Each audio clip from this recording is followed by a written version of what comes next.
How's it going, everybody? Welcome back to Down to Earth with Kristian Harloff. This is our Monday through Friday UAP news channel. We try to ask some questions. We try to figure out what's going on in the skies, and we talk to you guys about it here. I guess in the oceans, too, man. There's a lot of stuff. There's a lot of hidden information. There's a lot of people being told stuff about what the hell things might be, might not be, questions that are asked, documents that are being shown. We ain't seeing any of it. Some people that are seeing some of it are some of the members of Congress who are being shown stuff in the SCIFs. And there have been a few different briefings, and there was one recently that we all knew going into it. They weren't going to get much from AARO. And one of the people inside of that SCIF was Tim Burchett. Now, Tim Burchett has been very, very vocal. The more and more, I guess he's been more of a pessimist lately about the fact that he doesn't feel they're going to give any information. He feels like there's going to be a runaround. He feels like there's more and more of a cover-up. He feels like they're hiding the money that's being spent. He's been very vocal about this, and he's been one of the main people who's been leading the charge. So he said a bunch of different things here in this recent interview, and I want to play it. Here it is. Congressman Tim Burchett, Tennessee's 2nd Congressional District, Republican. Yesterday, we had about a half dozen members. Several federal employee people were there to brief us on information that was gathered. And I left there very frustrated, as I have been after every one of these meetings. But again, it's in a secret setting, hence the SCIF. And that's part of the problem with the SCIF. You weigh that against, should I go to this meeting and not be able to tell what went on in it because that's the rules of the SCIF, or do I not go and not get information? And sometimes I think they put us in the SCIF to shut us up, to give us information that will shut us up, even if it's information we already knew. Been stonewalled on that since day one. I think he kind of came out of the blue. I don't believe the intelligence community was prepared for him to be the powerful witness that he was. And will continue to be stonewalled, but I don't know that it's that important. I think the stonewalling shows the American people, if they don't have anything to hide, they sure are doing a good job of trying to hide it.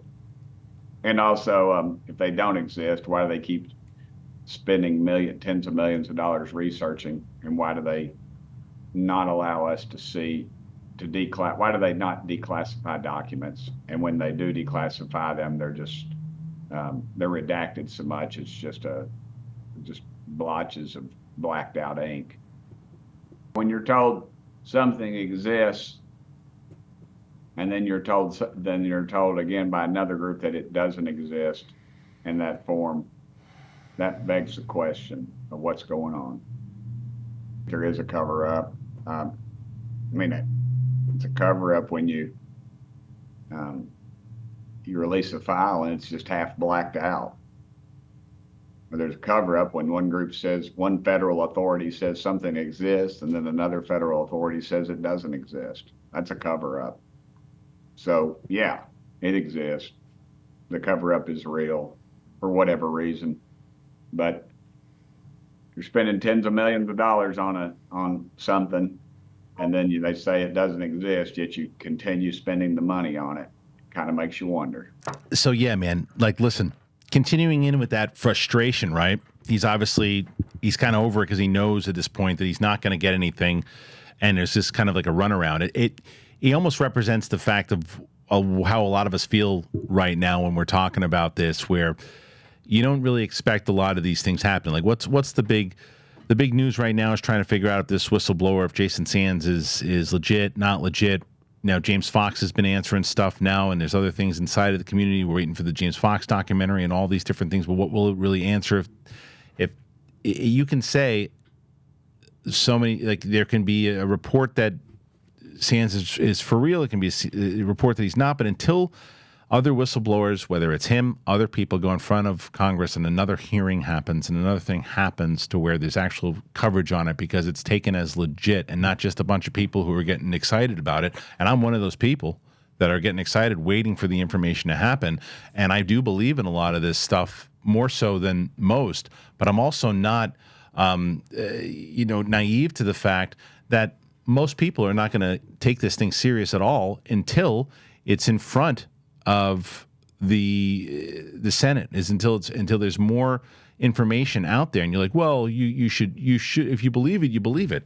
I don't combat that. What I mean though is if you want this thing to grow and you want more people to really find out more answers and you want more transparency, this is the type of fight, and these are the type of people, whether it's Burchett and these other people, Moskowitz and all these other people who are fighting this fight to try to get this thing in front of another hearing. That's where the important part of it's going to come out, because what he's talking about, it's stuff that we know when we're covering this, right? We know that there is a stonewall on David Grusch. We know that there's, a cover up here, and he pretty much says it flat out. Of course there's a cover up. You look at these documents that keep showing, it's like, okay, yeah, here's some classified documents. You can't even make out what it is because it's all redacted. And when you see that, it's like, oh yeah, hey, show them that, but make sure they can't see that. Show them that, but if you take that out, it's like, when you put a R-rated movie on TBS, or they still do that? I think that they do. But when you put movies on cable and you're like, well, take this part out, take that part out, take that out, it loses the essence of the movie in the same way that it'll lose the essence of the document. You're looking at it going, what the hell are you talking? I don't know what this is. I can't even make out what the hell it is. It's like, oh, so-and-so went to and went home. Oh, he went home? Okay, that's it. I guess there's nothing there then.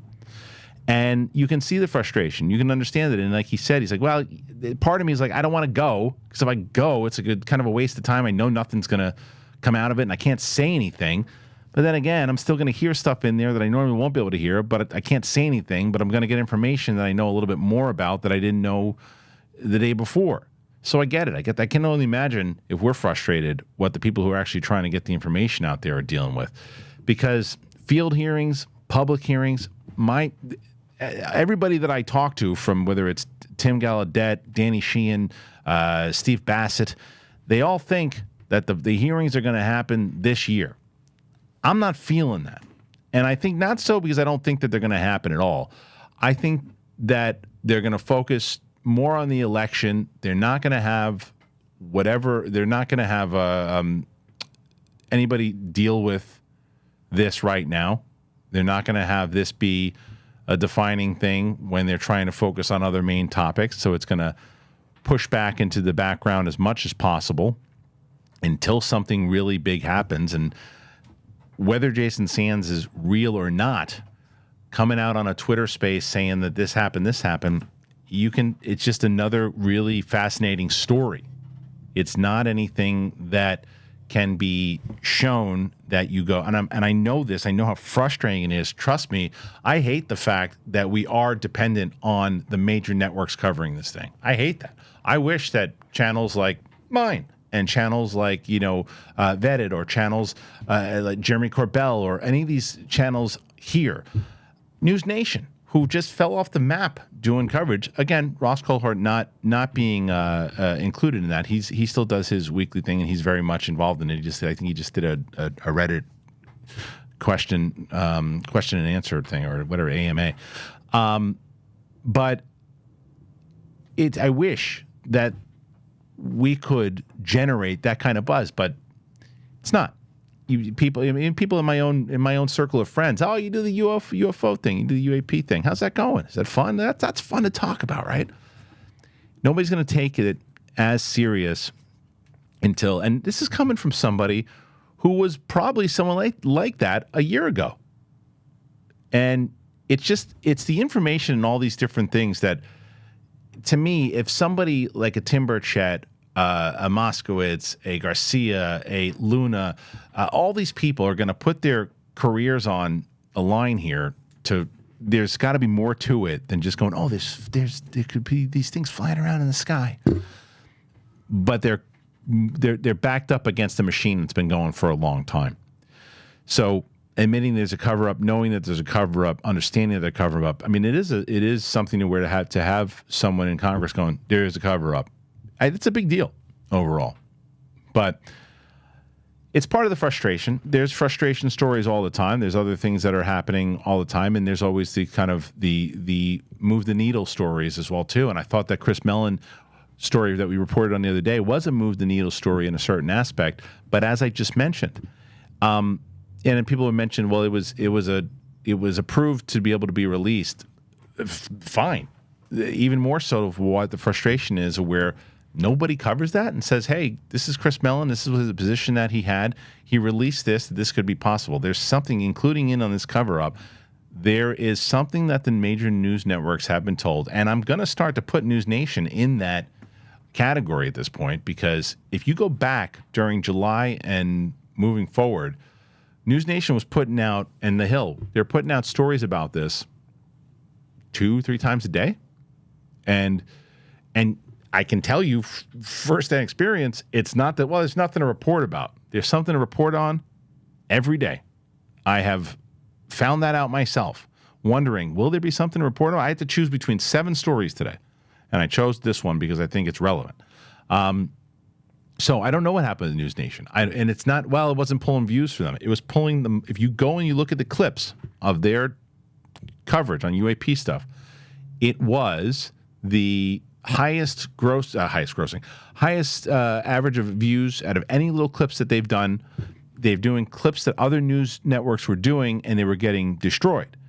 They put those clips out, and they were doing very well. Someone said, whoever the higher up, I'm guessing, this is not factual, this is just me guessing, higher up going, no more of that, pull back on it. Or they were told something else to pull back on it. I don't know. It's something, I reached out to Ross Coulthart to try to get him on the show. He's busy. He's a busy guy. So it's one of the questions I would ask him. What happened with the News Nation coverage? I don't know. They were one of the leading voices in it. They still cover stuff from time to time. They haven't gone radio silent, but it's not the same type of coverage that they were doing. And I wonder, I don't even think they covered that Chris Mellon thing. Please send me a link to it if they did. I might have missed it. But and if they did, good. I'm glad that they did. But that's a story they definitely would have covered 3 months ago. But that not being covered until those types of stories, Tim Gallaudet, a former rear admiral in the Navy, talking about the things he's talking about, that's not being covered. Until that type of stuff is being covered, there's other things that the mainstream media is not going to cover until they're not going to talk about potential. There's a video found on the internet where this could be a real alien interrogation video. They're not going to cover that stuff. But when a rear admiral is talking about this stuff, when Chuck Schumer is in the front of a bunch of people talking about this document, which other people still think that document could pass this year, that could make some change, but it could lead to disappointment and get gutted again by the same people. That's where this frustration of this cover-up comes from with Tim Burchett. So I ask you guys what you think about all this. Put your comments in there. The conversations in here in these comments section have been excellent.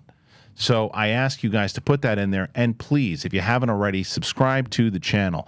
Why? Well, we're almost at, we just hit 20,000. We're trying to get to 50 now. That's the new goal. We'll go to 20, we'll go to 50, we'll go to 100. Because we need to get the word out there. We need to get more people talking. I have an interview with Jesse Michaels that I did on my other channel. You can find it. It's the Kristian Harloff channel. I always link the full podcast as the first thing in the description. I just shot an interview with Avi Loeb. That's going to be airing on that channel next week. And I'm going to have Ashton Forbes on the show next in 2 weeks from there. So there's a lot of different guests coming on. There's a lot of different questions that I'm going to be asking people. So I always ask you to do the same thing. I like to ask questions, and so should you. So thank you so much. I appreciate it, and I'll see you later.